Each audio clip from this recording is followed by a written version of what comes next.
if God is meant to be omnibenevolent, how do we explain so much evil in the world? This leads to the problem of evil. Again, people associate specifically omnibenevolence with God, that God is all good. But then we look at the world and we see there's a lot of suffering, a lot of evil. And not just that, a lot of evil that could be prevented, a lot of needless suffering, a lot of needless evil that could very easily be prevented, right? So whether it's people dying from COVID-19 or from fires, plane crashes, or famine, right? I mean, take your pick.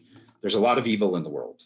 A lot of senseless death, senseless violence that doesn't really seem to be part of any kind of plan. So how does the theist account for this, right? Okay.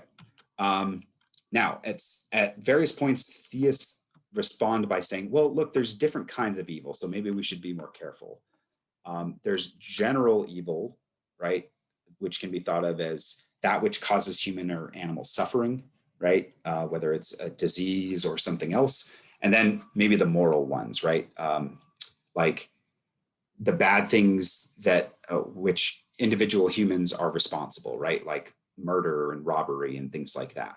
So then there's natural evil, right? Like terrible events that occur in nature of their own accord, like volcano eruptions. There's a way that we can salvage a notion of something like omnibenevolence with the existence of so much evil.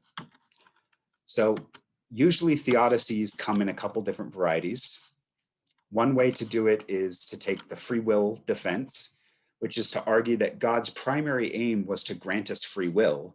And in fact, it would be contradictory for God to then intervene, even to prevent evil. This is, I think, the most common response, right? That yes, God did grant us free will, and yes, there's a lot of evil, but God can't interfere even to prevent evil because that goes against God's primary mission with his creation, right?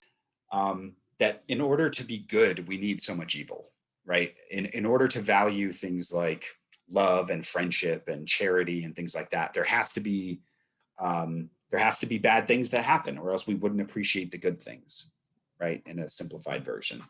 So in other words, this is the argument that says in order for our souls to be worthy of eternal paradise rather than damnation, they need to overcome evil, and or good cannot exist without evil.